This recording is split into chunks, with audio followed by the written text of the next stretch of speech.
Klaus, até para a gente complementar isso aí que você falou, que eu acho que é muito importante, e é um problema que nós temos falado aí muito nas lives, que é essa visão que muitas vezes nós tínhamos, ou até alguns clubes ainda têm, de sempre olhar aquele unicórnio da base, né? A base é olhada em dois momentos, quando tem o unicórnio, que é aquele jogador que não era esperado e surge e é acima da média, fora da curva, ou quando o problema financeiro é tão grande que não tem outra possibilidade de se jogar a não ser olhando para as categorias de base.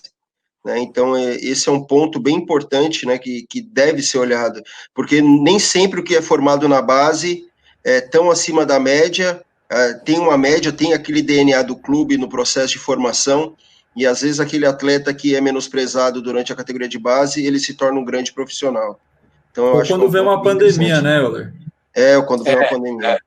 O efeito pandemia acaba sendo uma condição que obrigam, né, os clubes a utilizar os atletas da base. Mas eu sempre, até porque eu tenho uma história por vários clubes no Brasil, né, na base, eu vim da base, e tenho um orgulho muito grande disso, porque isso me dá muitas condições, em estando no profissional, de entender muitos os processos, né, e a necessidade disso.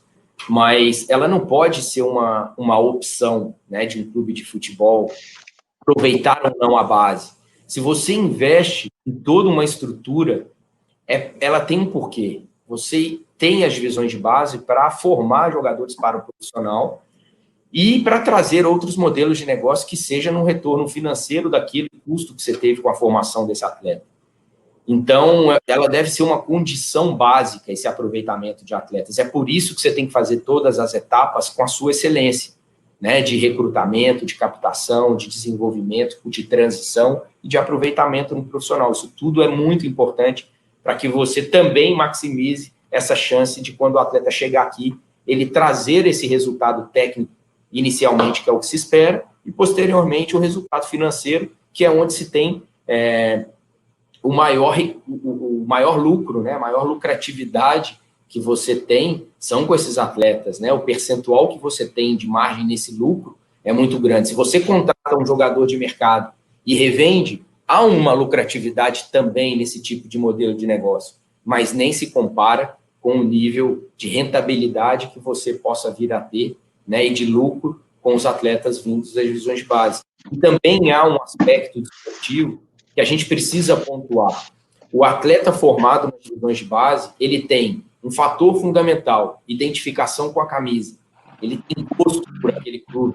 Ele cresce nas suas divisões de base esperando o momento para ele estar no profissional. E quando ele alcança isso, ele vai ter um nível de competitividade, de motivação, que vai ser muito importante para que você obtenha aquilo que você espera também dentro de campo, né? Um atleta extremamente empenhado, dedicado, comprometido com o contexto. Então, isso é fundamental. Legal. Ô, Munir, é contigo aí, mas só para complementar o que o Klaus falou, que eu acho bem legal, é que clubes da Argentina hoje é um fator decisivo na captação, né? Atletas com identificação, atletas torcedores do clube.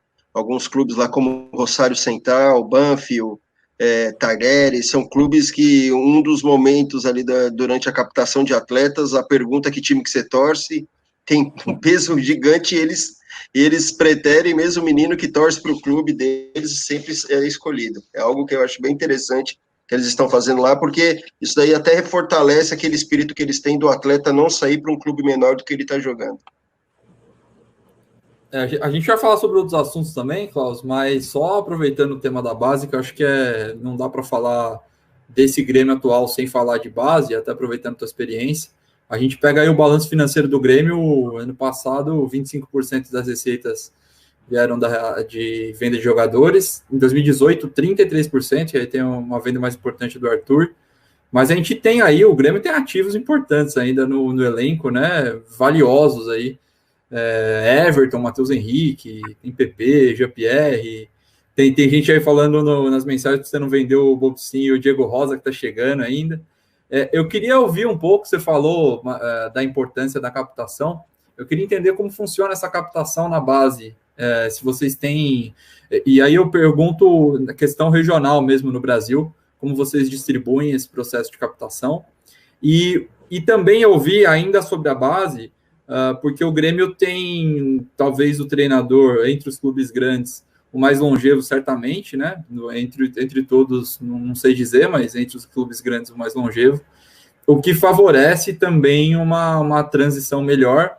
E aí eu tenho uma dúvida sobre como a base treina também, se há uma conexão com a forma que o Renato trabalha a equipe dele, em questão de modelo de jogo também, se há alguma conexão, e também sobre essa questão de captação, e aí num aspecto mais regional do Brasil.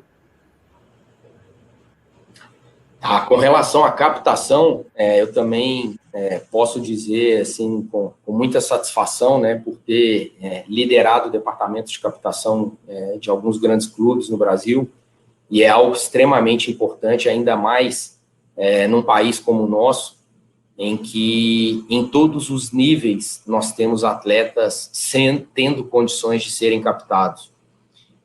E eu também tive a oportunidade, né, Munir e Euler, de conhecer um pouco como é feito lá fora, até para que se faça uma análise comparativa, né, do modelo da formação do atleta no Brasil e do modelo da formação dos grandes clubes na Europa. Eu tive em 2 oportunidades no Barcelona, já tive no Porto, conhecendo clubes também na Alemanha, na Itália, enfim, para procurar entender muito como são esses processos. E lá existe uma progressão pedagógica de conteúdo, de acordo com as fases de desenvolvimento do atleta, do indivíduo.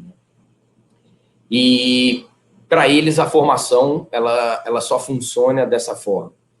E eu sou um defensor nato de que é importante e necessário, sim, nós termos um caderno metodológico, né, um programa de conteúdos a serem ministrados, né, em cada uma das fases do desenvolvimento, na formação, mas eu sou um defensor nato que existem atletas em todos os níveis, idades e fases do nosso país, com possibilidade de serem captados e recrutados para as nossas divisões de base, mesmo sem ter tido uma progressão de conteúdos, uma orientação científica, um profissional formado ensinando ele, porque nós temos uma escola natural, né, de formação do atleta que só existe aqui e é o nosso grande diferencial.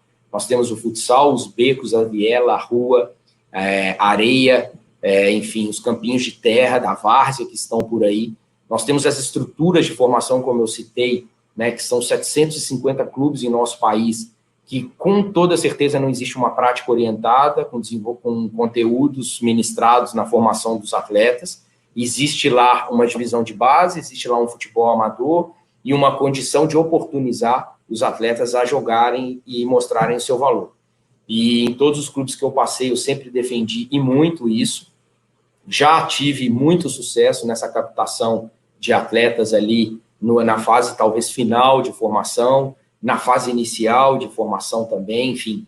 E isso é muito rico, né? No Grêmio nós temos todo um processo, né, também já estabelecido desde as escolas, que é já uma porta de entrada para o desenvolvimento e para a formação aqui dentro do clube. As escolas têm uma capacidade muito grande, né, de recrutamento, de desenvolvimento, de formação, e já consolidado também grandes atletas oriundos, desde as escolas até chegar ao profissional do clube. Depois nós temos as divisões de base que ficam em Eldorado, né, que está tendo agora um investimento na faixa aí de uns 10 milhões de reais, que está potencializando ainda mais as nossas divisões de base. Nós temos a nossa equipe de transição, que é a categoria ali que antecede, né, o profissional, e temos captadores espalhados no Brasil para acompanhar, né, as competições, né, os processos seletivos, enfim, os torneios que são realizados regionais, para que possam estar encaminhando atletas aqui para a divisão de base. Então, isso no âmbito de captação, né, a importância de ter, sim, os olhos bem atentos em captar e recrutar jogador em todo o tempo.